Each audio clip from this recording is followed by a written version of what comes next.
A very good morning to Elias Mayer, Class 9 boys. Today is our first class for the sixth subject computer application.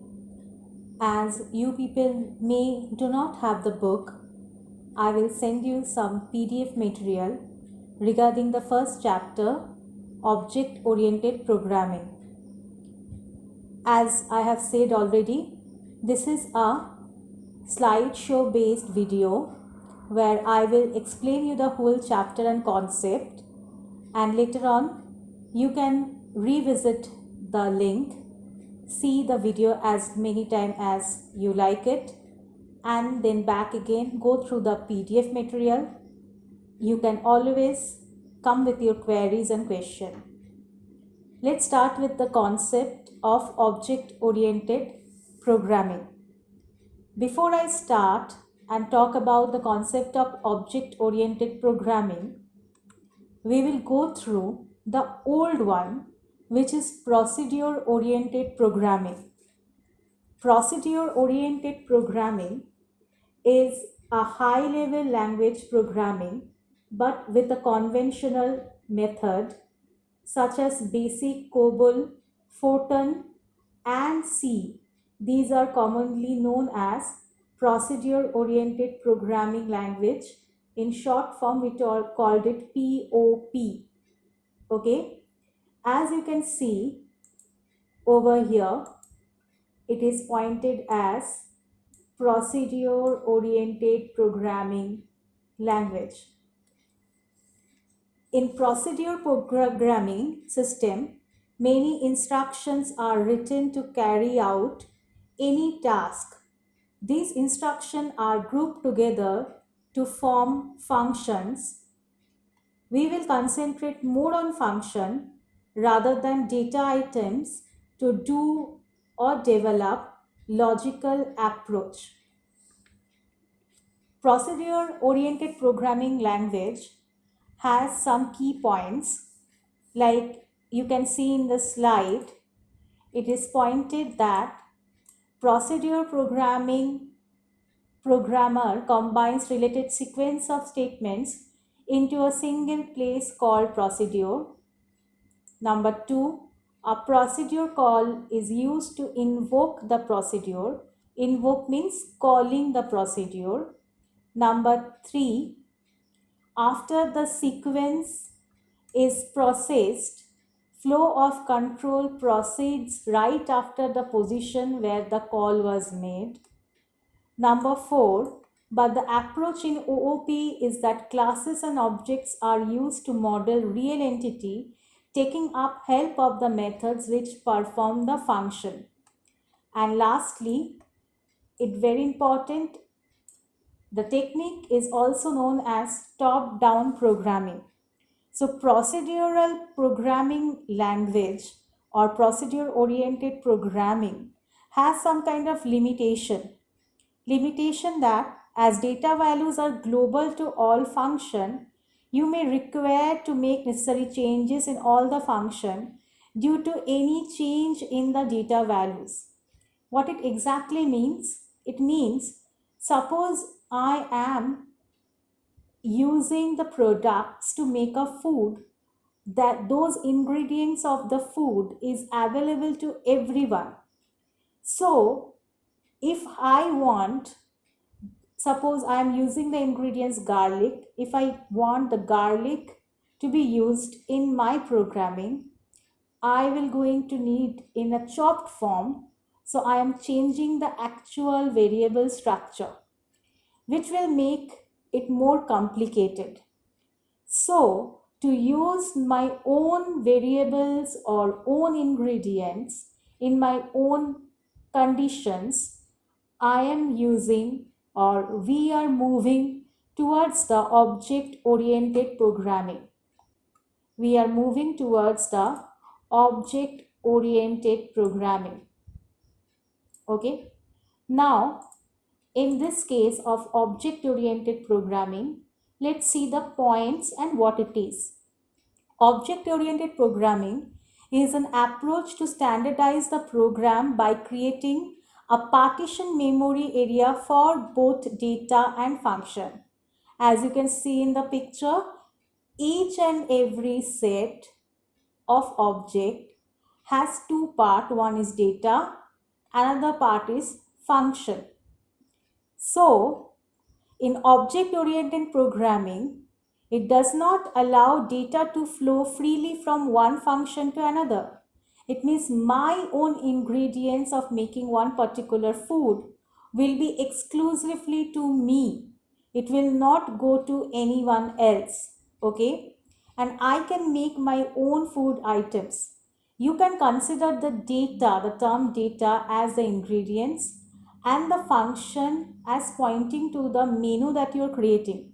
So if I am supposing making a soup, I might use a vegetable stock. If somebody is wanting to make that with chicken stock, so these are the different ways of stocking that they are using as per their own condition. It may not be same for all, unlike the procedure programming concept or language. So, as you can see in the slide, it says the major objective of object-oriented approach is to eliminate some of the flaws encountered in the procedural approach. OOP treats data as a critical element to the program development and does not allow it to flow freely around the system. As I said, you cannot pass on your ingredients to other. It is exclusively set for you. It ties data more closely to the function that operate on it and protects it from the unintentional modification by other function. What it means if you having your own exclusive set of ingredients, what you are making is that your own recipe. You are not sharing that recipe with anyone. Rather, anyone cannot come and can change the form of ingredients of yours. Supposedly, if it will be open to all, maybe someone can come and can replace your chopped garlic with fried garlic. But if it will be exclusive to me, then the way I require my garlic to be added in my recipe, I will add it at the same order and in the same way. It is not going to be changed at all. Let's see some of the difference of the procedural oriented programming and objective oriented programming. It is known as POP, it is known as OOP. It deals with more algorithm, it deals with more data. Programs are divided into functions, programs are divided into objects. Some of the example are C, Fortran for procedural oriented programming, and for object oriented programming it is C++, Java, .NET. One of the very important part that we can see, it is a top down approach, it is a bottom up approach, okay, and it is less secure in POP. OOP is much more secure. So out of these differences, you can always remember 3 to 4 differences for writing an answer between difference of procedural oriented programming and object oriented programming. Let's look at the more deeper concept of OOP. Basic the elements of OOP are classes, object, data encapsulation, inheritance, polymorphism, data abstraction. Let's look at what are these. The concept of OOP, or you can say the basic elements of OOP, has a very realistic approach. It means each and every properties of these has its real life existence. We can match the programming language along with the real life concept. First, see the term object. As it's saying, object is an entity that has its own state and behavior. Example, as we can see in the real life, it can be a pencil, apple, book, bag, board, anything. So, we can say that it has either a physical or a logical concept, okay, an existence. So object is more of a combination of its state and its behavior. In programming language, the data and the function are the object. The data and the function is present inside the object. Let's look at the part what is class. The class and the object are the two basic principles of object-oriented programming. They can be considered to be the two sides of a coin which cannot be disintegrated. But we can say class in an object-oriented programming system is basically a blueprint or a set of protocols. Each of the class is required to follow the protocols as defined in the class. So we can say that a class is a blueprint that is present in the object-oriented programming language or prototype from which the objects are created. This section defines a class that a model of state and behavior of a real-world object. It intentionally focuses on the basics, showing how even simple classes can cleanly model state and behavior. See, the programming part, we always write class demo. As you have done a little bit Java in class 8, so we write a class name. So what is basically a class? A class is a blueprint, is a structure. This class demo is doing something for me as it is printing welcome to Java.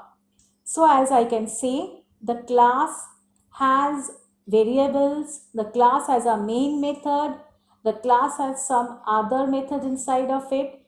In the real life, the class concept is also there.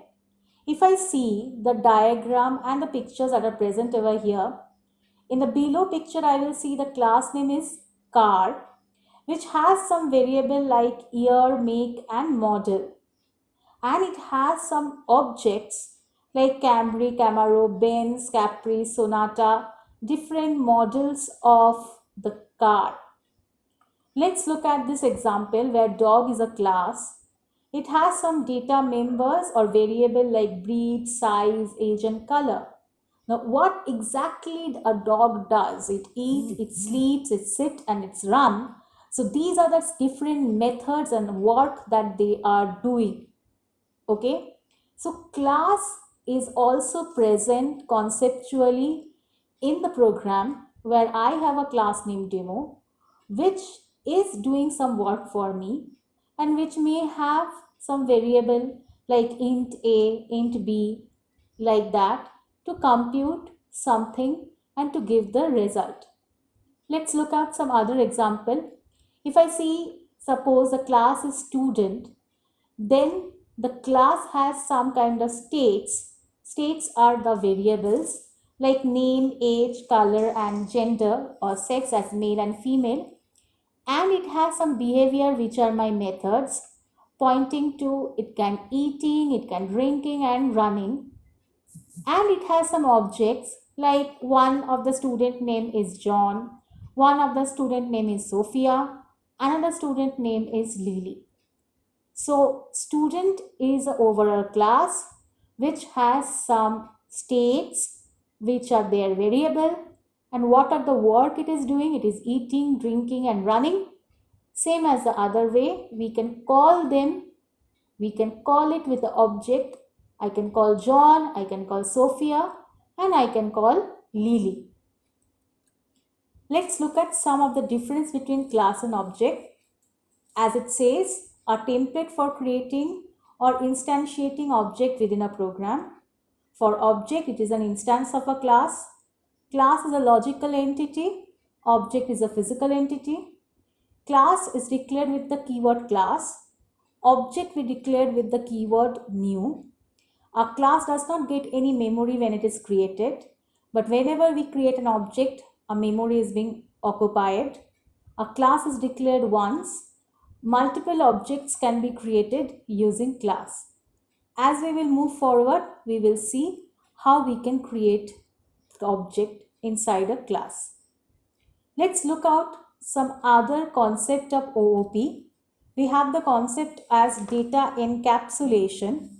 The term data encapsulation, as it says in the slide, it means that encapsulation in Java is a mechanism of wrapping the data, which is variables, and code on the data, that is method, together as a single unit. In encapsulation, the variables of a class will be hidden from other classes and can be accessed only through the methods of their current classes. As I can see in the picture, in the left hand side it is pointed as class, which has two sections, data members like int a, int b, and method like main. Both are wrapped up together. This concept is represented by class, or in the OOP, binding them together is known as encapsulation. This encapsulation, the capsule form, sometimes you can see in the capsule two different medicines are being adjoined. So that is why it can look like a class which has some green molecules, some yellow molecules. Maybe it's possible that the green molecules are variables and the yellow molecules are the methods. So they both are wrapped up together, so they can apply it as a unit to perform any operation, is actually termed as encapsulation. So it means that the function used in a class can only access the data item. It means whatever I am cooking, suppose my class name is noodles. So inside the noodles, if my data members are noodles, soy sauce, salt, so these variables I can only use. And what, suppose I have a very different ingredient, a different sauce that I made to be used in the noodle, that is absolutely hidden to the outside world. That recipe I am not going to share with anyone. That will be exclusively related to me only. So next, the installation of data that does not allow it to be accessed directly outside the class premises, although it is available in the same program, is known as data hiding. Let's look at the next concept, which is data abstraction. Data abstraction or information hiding refers to providing only essential information to the outside world and hiding their background details. Suppose you have visited to an ATM parlor where in real life what you are checking is there are some kind of options like check balance or withdrawal from saving, from current. Okay, these options, how they're actually working, the inside coding is hidden to you. You cannot make any changes on that, you just can't use it. So similarly, I can say if I'm going and buying a car, the outer feature of my car, like I can talk about the car brand, the color, the mileage, but when I'm opening it, like in the picture over here, I am not sure what are the engine properties that are present over here. If I take out every small detail part of the engine, I may not know how the car is going to be made from scratch. So when I'm knowing that it is without abstraction, as Saylor generally does not speak about these points, so I am basically using data abstraction or information hiding concept. I am only providing the essential features to sell the car. So similarly, when I'm using my ingredients and making some recipe, I am just sharing the recipe outside to the world but not telling the ingredients. Let's look at to the inheritance in Java, which is another concept of OOP. As the name suggests, inheritance is a mechanism in which one object acquires all the properties and behavior of a parent object it is an important part of object-oriented programming system.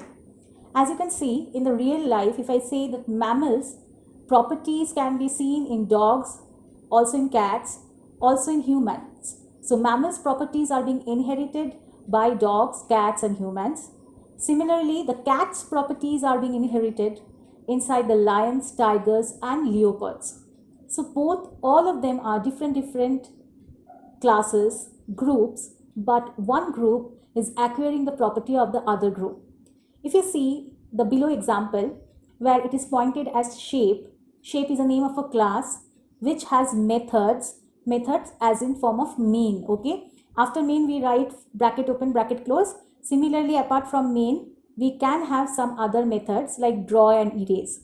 Now this draw and erase method is actually being inherited into some other classes like circle, square and triangle, where this shape, draw and erase code I am using inside my program. Whatever I wrote in the shape class, the same draw and erase methods I am using inside circle, square and triangle, inheriting the properties of the shape class. Let's look at the last section, which is dynamic binding and static binding. As the name suggests, the static binding is the logical link from caller program to a function. This link is established by using the function name in the caller program. And on the other hand, dynamic binding is a link established between function call and function signature. While writing the program, the function is called in the main through its function name. So, at the time of execution, the control gets transferred to the address at function call position. This is called dynamic binding. So what it means is that suppose I have divided all of you doing two work. One is drawing, another is singing. So I am main and I'm calling the drawing method, drawing function. So the work will execute on demand of my call. That is the dynamic binding. Okay? And logically, when the caller program, which is me, is giving you a task that is called, and you are correctly performing and checking running by yourself, yes, we are singing nicely or we are drawing from completely, that is a static binding. So static binding happens at compile time, dynamic at the rhyme time. Here actual object is not used. In dynamic, actual object is used. In other time, static is known as early binding. In other time, the dynamic is known as late binding. The speed is high over here, the speed is low over here. There are two examples present, overloading and overriding. These are the two broad concepts which we will discuss later on in Java program. So you can remember the first three as a difference between dynamic binding and static binding. This is a complete theory chapter related to object-oriented programming. We will get very few questions from here, but to start the Java concept, it is important to clarify this section. So in this pandemic situation, please stay at home, do not go out, keep washing your hands, use hand sanitizer, tell your parents and family members also to stay at home, maintain social distancing, stay safe,